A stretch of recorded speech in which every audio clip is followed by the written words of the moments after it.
Hello, beautiful soul family. Rebecca here, your Vibe mentor.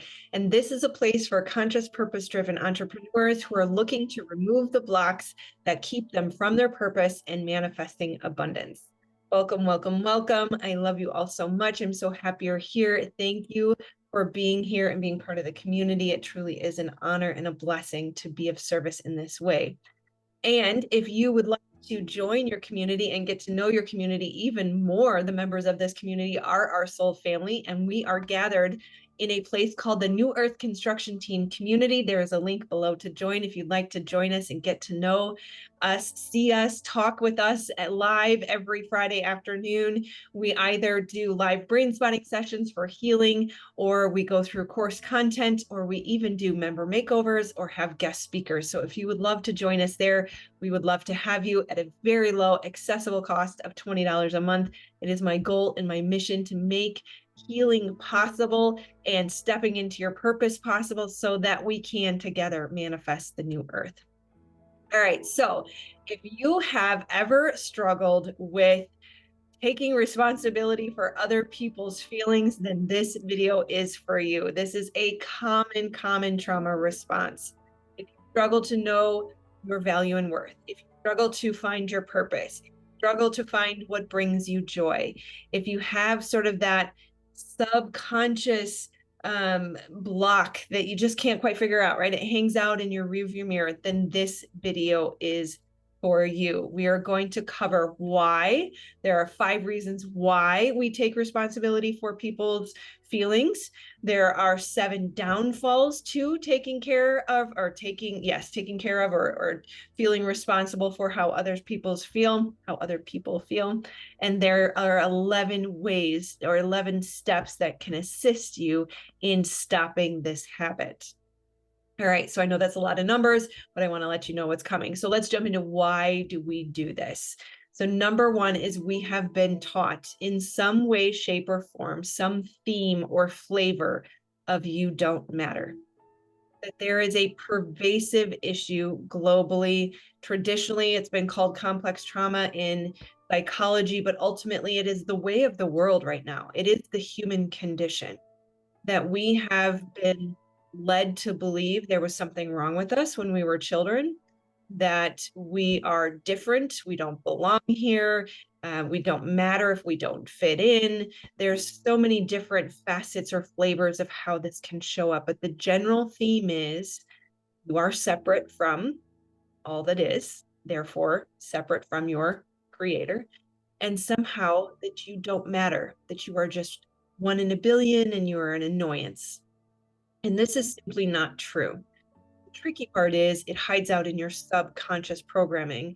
And without somatic healing, I do something called brain spotting to assist in that healing process. But without working with the body, we're not able to heal and reprogram that belief. And so we'll always be operating under this glass ceiling of belief that I don't matter, or I'm not valuable, or I don't have anything to. So number 1, first and foremost, is recognizing that you may have some flavor of that belief. And that is why we take responsibility for how everyone else. Another factor may be your sensitivity, that because we went through this experience, we became hyper attuned to our environment around us. As a survival skill, we needed to understand who we're dealing with and who we need to become in this situation, what mask we need to wear. And so we take on the feelings of the other, we can feel them, and we want to solve it, not only for them, but for ourselves. That was a bit of a bonus. That was not one of the 5 I had listed, but it should have been there. So I had to share with that one with you. So number 2, technically, aside from the bonus, is we received that program that what we need matters less than others. And it's very intimately connected with our needs not mattering, or us not mattering, that somehow everyone else is elevated above us and that their needs are our problem because they're superior to us. So if you are one who resonates with or has had the experience of always putting others first, we end up being last, and sometimes not at all. And that is a habit, again, stemming from the belief that hide out in our subconscious or in our blind spot in our body, and they cause us to believe that we're not worth it, that everyone else deserves or needs to be taken care of. Number 3 is that we are taught that loving someone means that we are in charge of their feelings or their happiness. This is simply not true. That if everyone would sweep in front of their own door, everyone would be cared for. What that means is if everyone would take care of their own needs, then they would all be cared for. No one would be drained or fatigued. Number 4 is we believe that we cause other people's feelings, that we are responsible for how someone else feels. That somehow who we are, what we did or what we said triggered them, and we're responsible for their feeling. Of course, this is not true. That in fact, that there has been consistent affirmation throughout society in many different ways that blame and deflection is the name of the game. It's you're responsible for how I feel. It's you're responsible that I am triggered. It teaches us to take responsibility, again, for something that is not ours. And number 5 is that we lack boundaries. We have porous boundaries. We were not taught to show up for ourselves. We were not taught that how someone responds to us says everything about how they feel and nothing about you. That how someone feels is a reflection of their internal environment. If someone is triggered, it is a gift that helps them see where they need to heal. We were not taught these things. We were taught to forego our boundaries, overgive, people please, and take responsibility for how someone else feels. Which leads us to the downfalls. What are the downfalls of this? Why? We have 7 different ways that I will cover today. I'm sure there are more, in which this ends up hurting us. That taking responsibility for everyone else's feelings is self-abandonment. You're abandoning yourself. And there's a deep psychological message that you are bad, wrong, and broken, not deserving, not valuable. It's possible to be abundant if you have these beliefs. And all of them are the subconscious message that comes from self-abandonment. You are less kind to yourself because of this. You have that subtle message to yourself, there's something wrong with you. And so then you become abusive towards yourself. You take on the voice of the abuser. Some people call it the inner critic, the trauma voice. Doesn't really matter. But that lack of kindness and love for yourself comes from self-abandonment, overgiving, people-pleasing, taking responsibility for other people's feelings. Number 3 is you are deprived of your own needs then. You cannot shine, you cannot thrive, you cannot be of service, you cannot be the light worker you were made to be, you cannot bring about the change you wish to see in the world, you cannot step into your purpose if you are deprived. You deserve to have your needs met. You need to have your needs met. We need you because you can't pour from an empty cup. Number 4 is we perpetuate the lie that we are kind by taking care of others first. The lie that it is really, and number 5, we are being deceived by our lack mentality. That we use our taking care of others, our caretaking, our overgiving, our people pleasing to make us feel better about ourselves. The number 4 and number 5 kind of go together in that number 4 is we're perpetuating this lie that we are being kind by taking care of others first, which is number 5, allowing ourselves to be deceived by our lack mentality that says that we need to prove our value and worth by what we give to others, what we do for others, self-sacrificing ourselves. Right? Number 6 is we waste energy on things we cannot influence or control. You are not responsible for how someone feels. In fact, you cannot be responsible for how they feel. Certainly sharing love and empathy and compassion and free healing sessions is one way that we can give and assist in the other healing themselves. But ultimately, at the end of the day, we can't make anybody feel. It is up to them and what they choose to receive, what they choose to allow, what they choose to believe. Number 7, this one may be one of the biggest ones, is we make ourselves sick, tired, exhausted, fatigued, and ineffective. We again cannot align to our original design or step into our purpose or do good in the world if we have nothing left to give. Taking responsibility for other people's feelings puts yourself last, which means you will never be able to align to your original design or step. And if you do momentarily, it's not sustainable.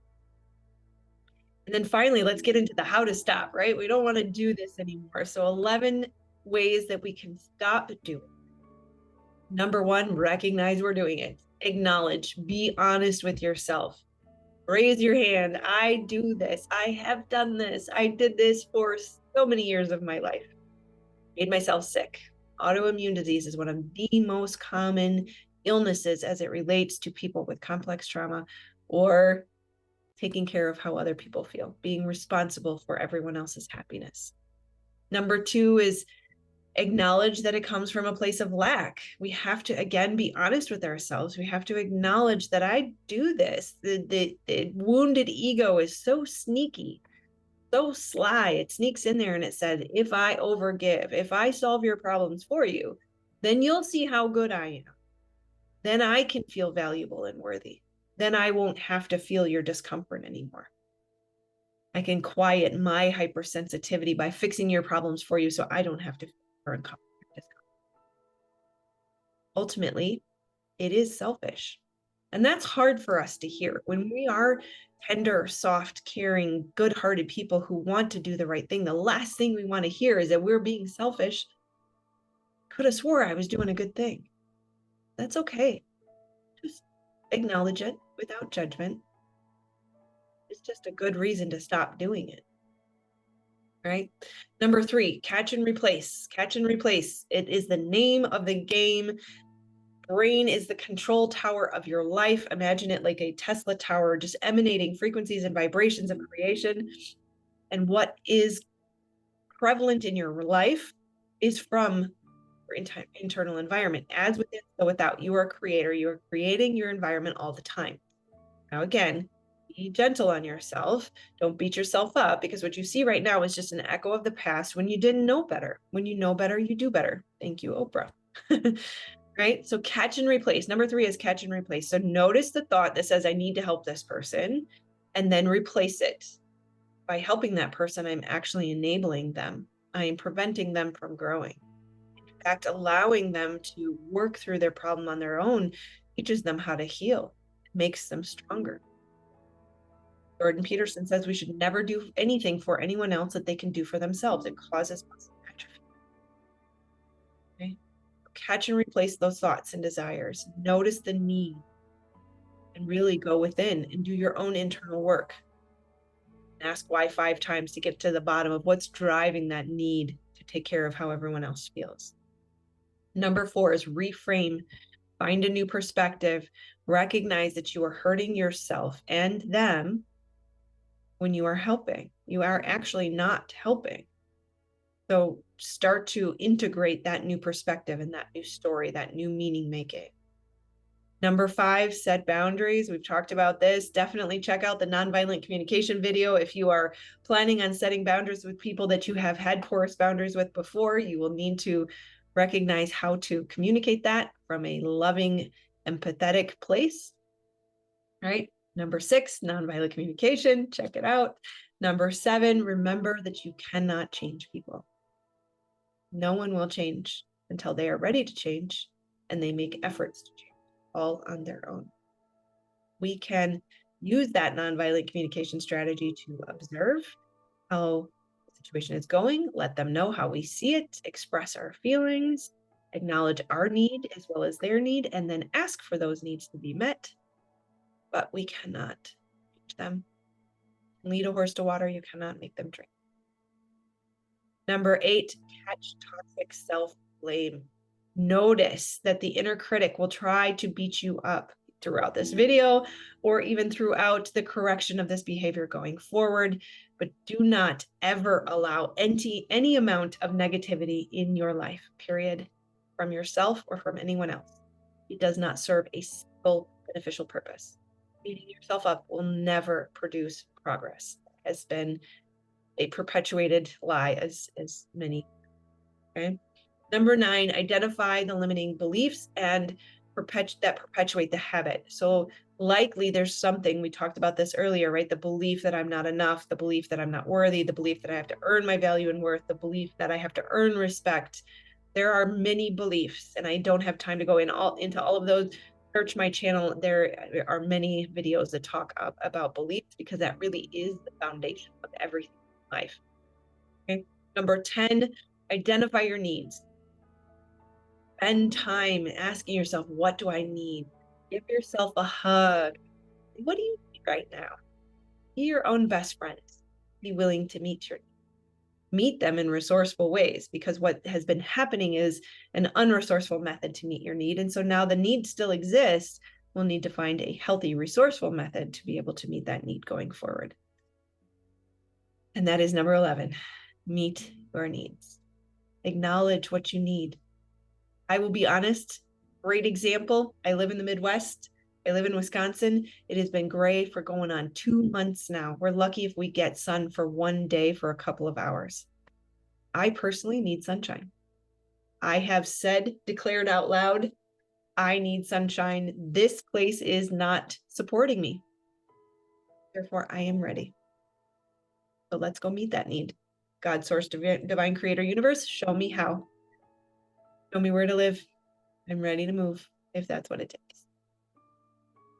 And that is all for today. So I realize I went a little bit longer. I promised you shorter videos, but this one you could break down into segments. So each segment was short relative to the longer videos that I have done. So definitely do reach out if you need any help. The New Earth Construction Team community is so loving and so beautiful, and such an amazing place to be if you want to move through this block or any others that are keeping you from your purpose and stepping into abundance. Otherwise, make sure you like, subscribe, and share. And I love you guys. I'll see you on the next video. Take care, my friends. Namaste.